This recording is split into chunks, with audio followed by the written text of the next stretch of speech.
Late minus night cravings. I called my ex to ask if he wanted Haidilao. Late at night, I was suddenly hit by a fierce food craving. All I could think about was Haidilao's butter hot pot and crispy duck intestines. Tossing and turning, unable to sleep, I impulsively dialed my ex-boyfriend Lingyao's number and asked if he wanted to go out for a late minus night snack. He answered coldly, his voice icy. No, my girlfriend won't let me. I froze for a few seconds, then blurted out without thinking, "Oh, can you lend me your student ID then? Students get 31% off after midnight. It'll save a lot." Ling Yao snapped at me angrily over the phone. Li Jianxing, are you out of your mind? He hung up abruptly. I sighed and didn't overthink it, taking a taxi alone to Haidilao. In fact, it only found out last month that Ling Yao had been admitted to a graduate school in this city. It hesitated for a long time before working up the courage to call him, never expecting he already found a new girlfriend in such a short time. An hour later, my phone rang again. It was Ling Yao, his voice impatient. Which table are you at? I was busy dipping duck intestines in the pot. The ingredients mixed with broth, hard to fish out. I mumbled, let me check, never mind. I see you. I looked up and saw Ling Yao striding toward me. He not only brought his student ID but also walked straight to the counter to pay my bill. Feeling guilty, I casually invited him. Want to eat with me? His handsome eyes showed obvious impatience, his tone distant. No, someone's waiting for me outside. He'll send you the money later, I said quickly. Ling Yao's gaze turned sharp, a sarcastic smile on his lips. Mentioning money insults me. We should block each other's numbers. Don't call me again unless it's an emergency. I whispered him sorry, but those words did nothing to calm him. Contacting me in the middle of the night will make my girlfriend misunderstand. It's not appropriate.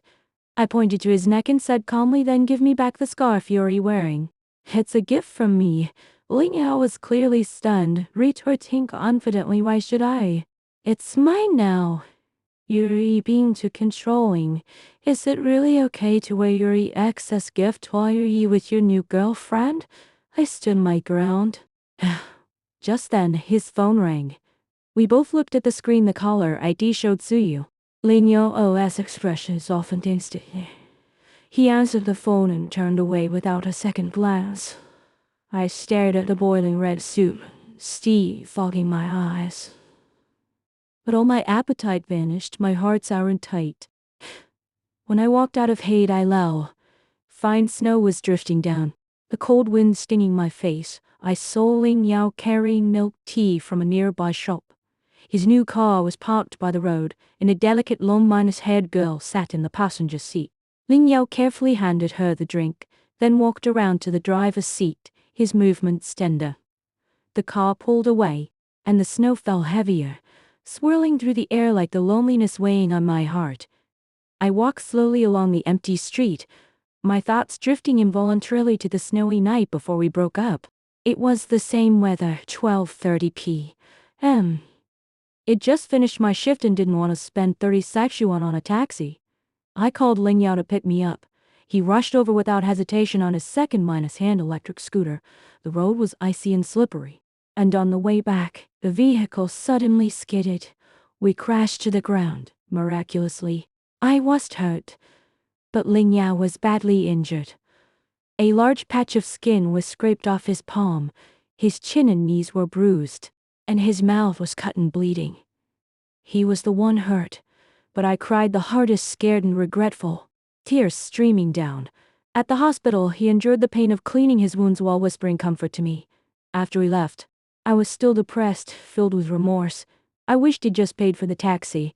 Ling Yao, his face covered in scratches, still smiled and coaxed me. Li Xiaoxing, it's not your fault. Blame the worn tires. Just wait till work hard and buy a car before next winter. Then you can sit comfortably in the passenger seat, drinking milk tea, listening to music, sleeping, and never fall again. I reached a fork in the road, and my memory stopped abruptly. Roads have endings, and so do relationships. His promises still echoed in my ears, but the person who made them had already moved on to someone else. When I got home, I transferred the full amount to Ling Yao's bank card. 2 days later, I received a same-day delivery package. Inside was the scarf, washed clean and folded neatly. It was clear he wanted to cut all ties to avoid me reaching out again. I stroked the soft fabric quietly for a long time, then put it deep in my closet, telling myself I couldn't live in the past forever. Since Haidilao moved forward bravely, I had no reason to linger and torture myself. A week later, I was packing at home, planning to leave this city full of memories when I got a call from Lin Yi. He begged frantically, Li Jiansheng, I need a favor.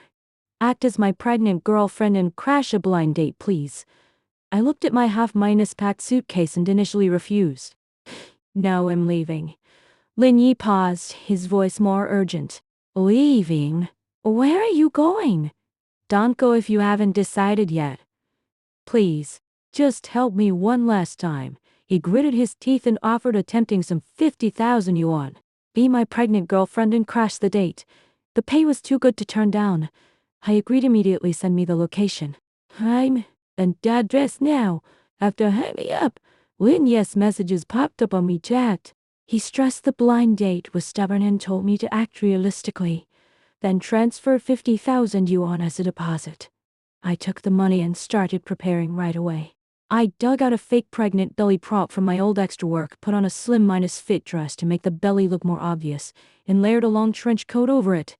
Checking myself in the mirror, I had long hair, pale lips, and a slight bulge, looking fragile and round.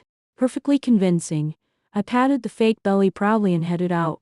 Lin Yi was a rich, carefree playboy, the youngest child in his family, spoiled by his parents. Haidilao always wanted to stay single and free.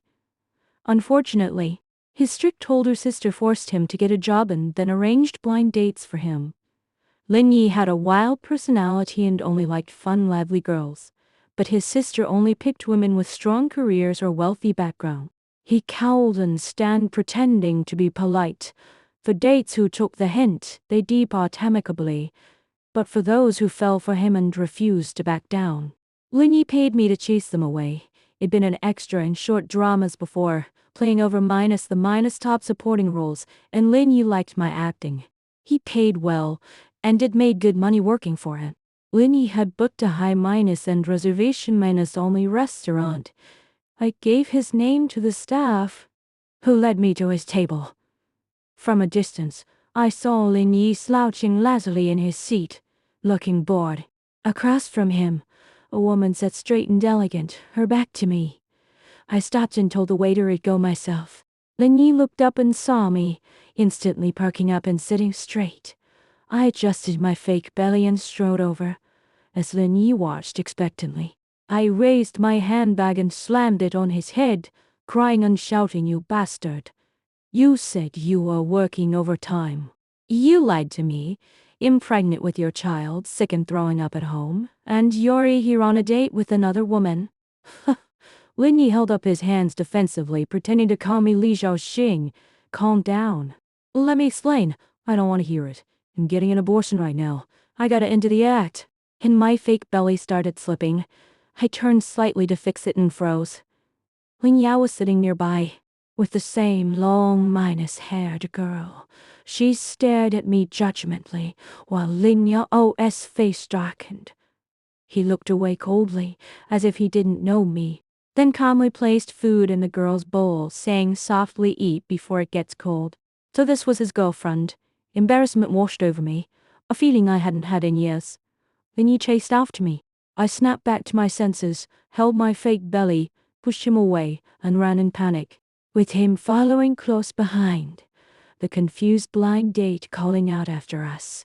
Once in the car, Lin Yi sighed in relief, rubbing his sore head and complaining I should use a softer bag next time. He ranted about how stubborn his blind date was, how Haidilao acted uninterested, and she still didn't get the hint. Just then, his phone on the dashboard vibrated. He picked it up and looked horrified, showing me the chat the woman had offered to help raise the child and be a good stepmother. I remarked she might actually like him, but Lin Yi scoffed, saying she only wanted his family's money. He took off the fake belly, exhausted, As I finished speaking, I saw Ling Yao and his girlfriend walking through the parking lot. Lenny noticed him immediately and pointed out my ex. Mortified, I hit him with my handbag, telling him to drive. As we passed them, Ling Yao instinctively pulled the girl closer. I looked away upset. Lenny said he was still hungry and wanted to go to the night market for spicy food.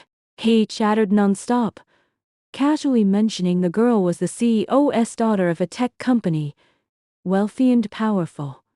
Then he suddenly asked, "Do you regret breaking up with him?" My phone rang. Ling Yao was calling. I muted it immediately, flipping the phone over. My voice firm, "No, I don't." Lenny parked near the night market. We found a grilled fish shop, ordered food, and got a case of beer. After a few bottles, Lenny poured out his frustrations. His sister was a workaholic who forced him to work overtime, logging more than 60 hours a week, and spending his only day off on blind dates. Even rich kids got burnt out from work and first relationships.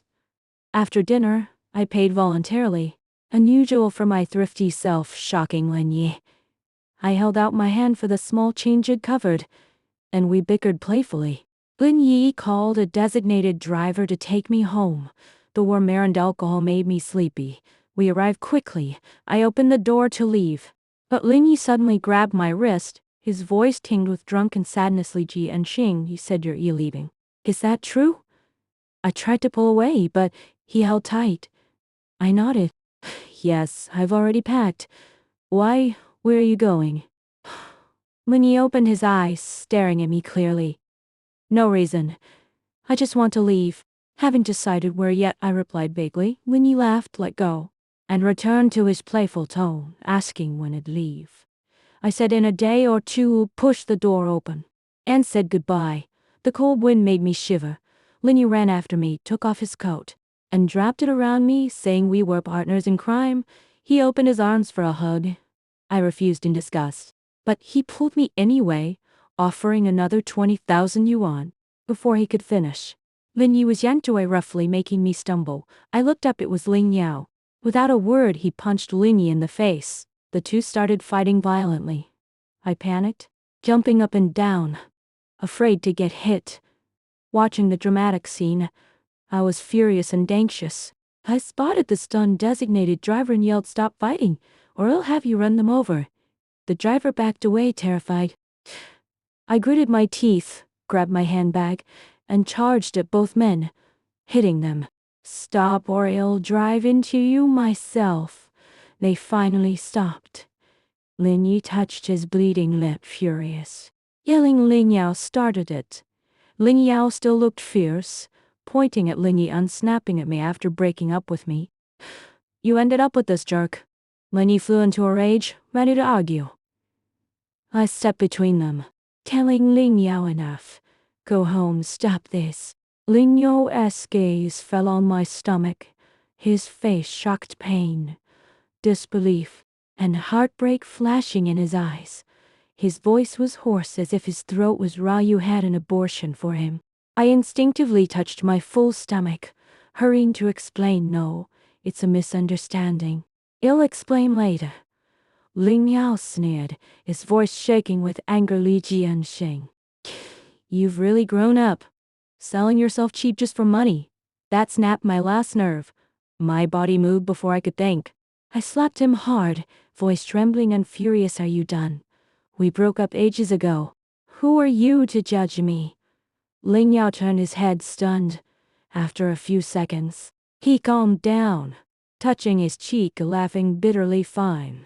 I was sticking my nose where it doesn't belong. Don't worry, it won't happen again." With that, he turned and walked away quickly, never looking back. All my strength left me. I took off Lin Yi's coat and handed it back. His face was red and swollen, bruised badly. I felt terrible, offering to help apply medicine, but he refused angrily and left. I went back inside, staring at my half-packed luggage, my mind in chaos. After a hot shower, Ling Yao's words repeated in my head, along with Lin Yi's question, "Did you break up with him for money?"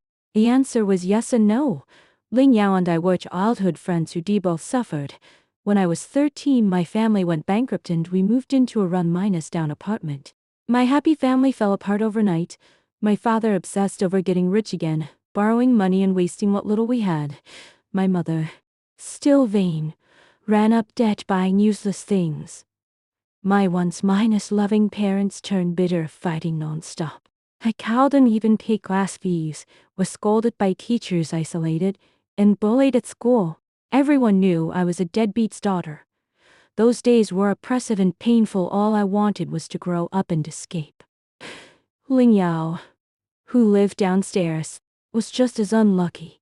He was a stepchild, brought in by his mother when she remarried, after she had another son with his stepfather.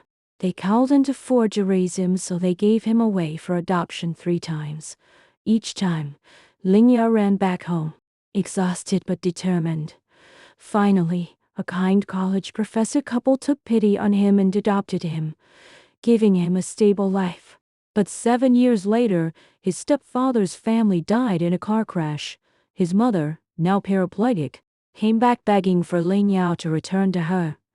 We lived in the same building, neighbors and kindred spirits, lonely, sensitive, and unloved. In our cold lives, we found comfort in each other, becoming each other's only light. We were together for over 3 years, surviving the worst poverty, but ultimately broken by financial strain and misunderstanding.